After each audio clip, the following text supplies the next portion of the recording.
ند نہ بناؤ، یعنی اللہ تعالیٰ کا دوسرا نہ بناؤ، شریک نہ بناؤ، اللہ تعالیٰ کے ساتھ کسی کو شریک نہ کرو، کسی بھی عبادت کے اندر، کسی بھی اللہ کی صفت کے اندر کوئی شریک نہیں ہے۔ بندہ عبادت کرتا ہے، نماز پڑھتا ہے، قیام کرتا ہے، رکوع کرتا ہے، سجدہ کرتا ہے، یہ ساری عبادت ہے۔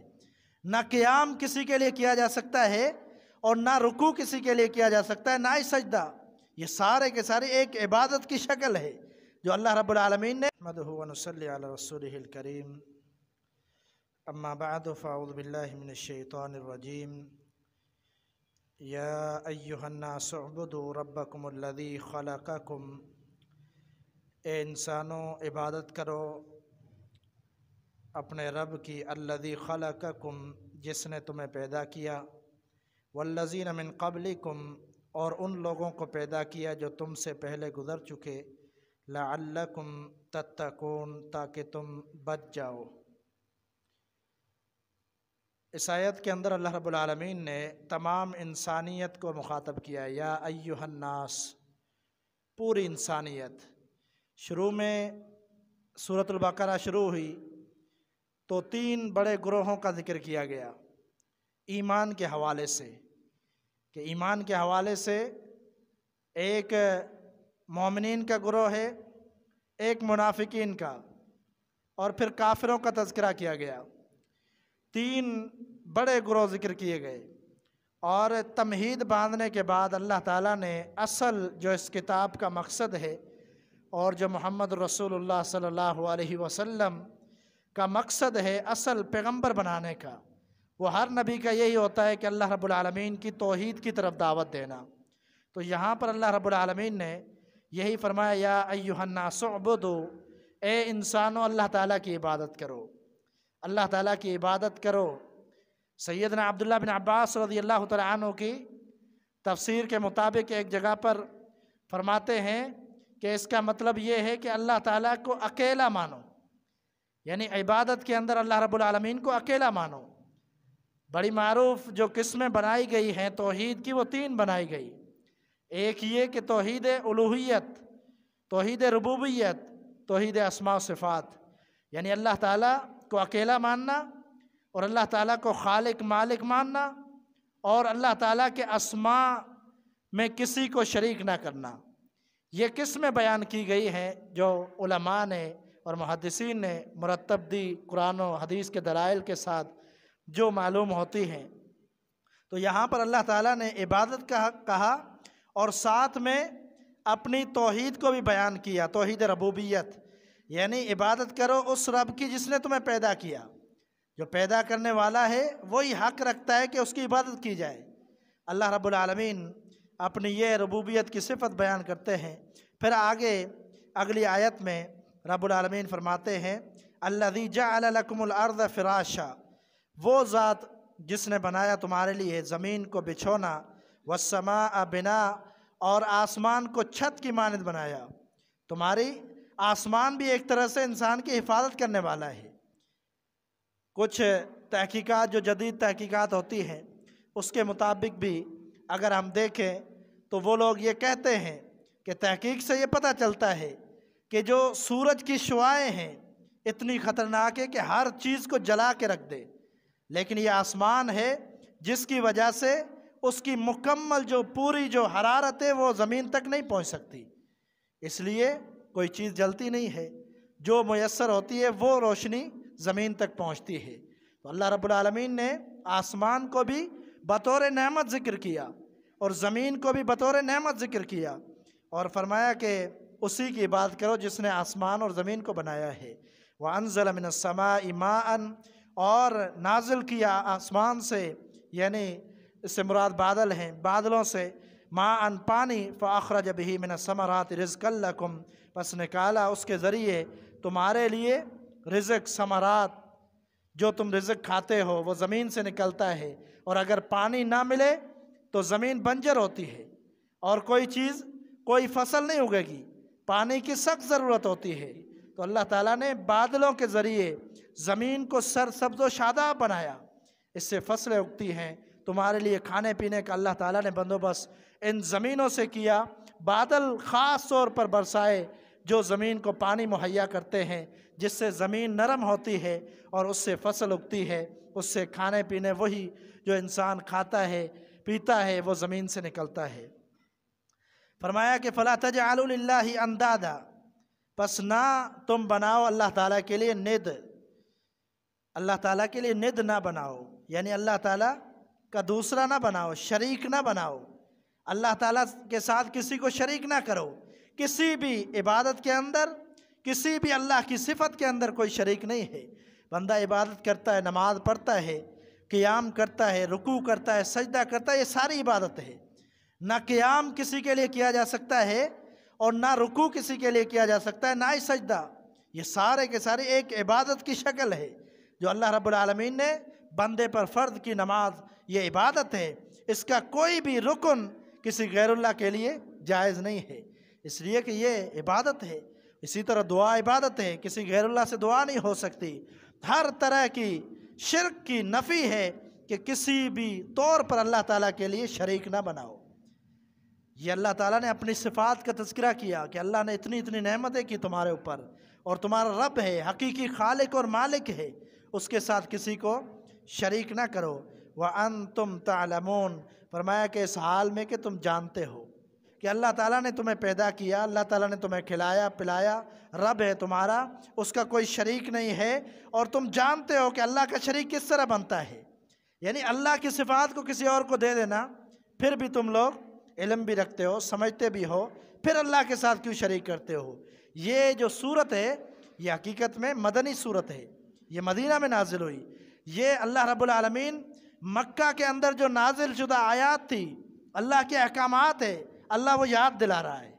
مدینہ میں اللہ تعالیٰ وہ احکامات یاد دلا رہا ہے کہ جو مکہ کے اندر محمد رسول اللہ صلی اللہ علیہ وسلم کی 10 سالہ جو تبلیغ تھی، تعلیم تھی، دعوت تھی، توحید کی دعوت تھی، وہ اللہ تعالیٰ مدینہ کے اندر دہرا رہا ہے اپنے پیغمبر سے، تاکہ لوگوں کو پتہ چلے کہ جو مکہ کے اندر دعوت تھی وہی یہاں اس پر ثابت قدم رہنا ہے، اور مدینے والوں کو بھی یہی دعوت دی جا رہی ہے کہ تمہارے لیے بھی یہی ہے کہ اللہ تعالیٰ کو اکیلا مانو، اس کی عبادت کرو۔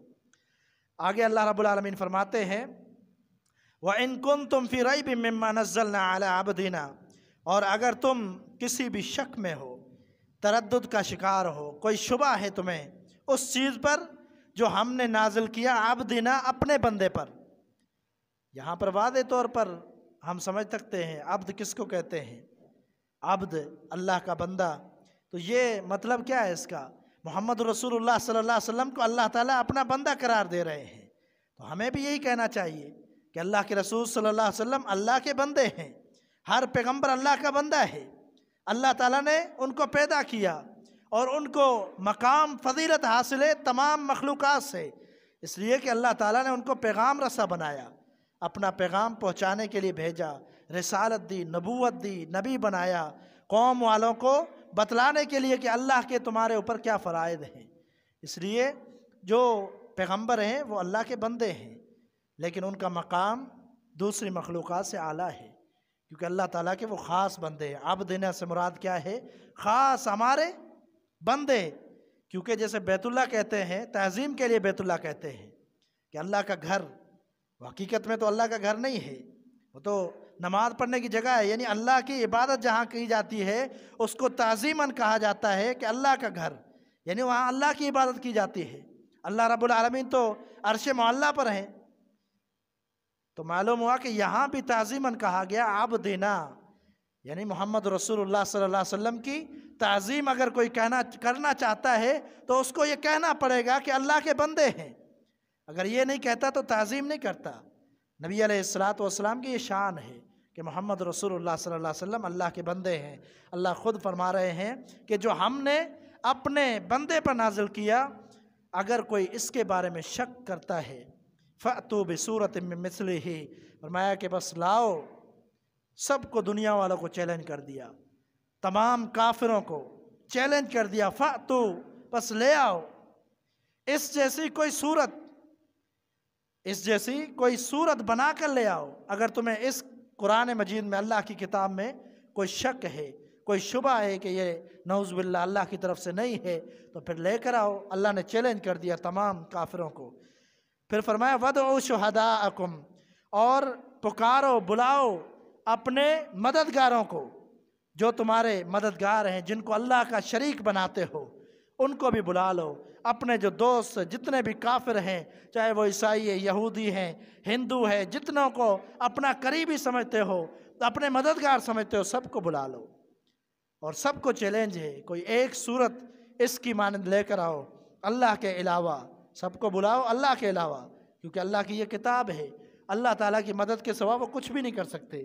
کافروں کو بلاؤ اللہ کے علاوہ، اگر وہ کچھ بنا سکتے ایسی صورت لے کر آئے جو تم شک کرتے ہو جس میں، یعنی یہ چیلنج قبول کرو، ان کنتم صادقین، اگر تم سچے ہو کہ یہ نعوذ باللہ اللہ کی طرف سے نہیں ہے۔ اب یہاں پر ایک بات یہ ہے کہ اللہ رب العالمین نے ہر پیغمبر پر جو معجزہ نازل کیا، اس قوم کے اندر جو رائج، جو معروف چیز ہوتی تھی، اس کے مطابق اللہ تعالیٰ نے بے بس کیا قوم والوں کو۔ سیدنا موسیٰ علیہ السلام کو اللہ تعالیٰ نے معجزہ دیا عصا کا، لاٹھی کا، اس سے ایک بہت بڑا اژدہا بن گیا جس سے فرعون بھی ڈر گیا اور اس کے ساتھی بھی ڈر گئے، کیونکہ اس وقت جادو بڑا مشہور تھا۔ اسی کے مطابق اللہ تعالیٰ نے معجزہ دیا۔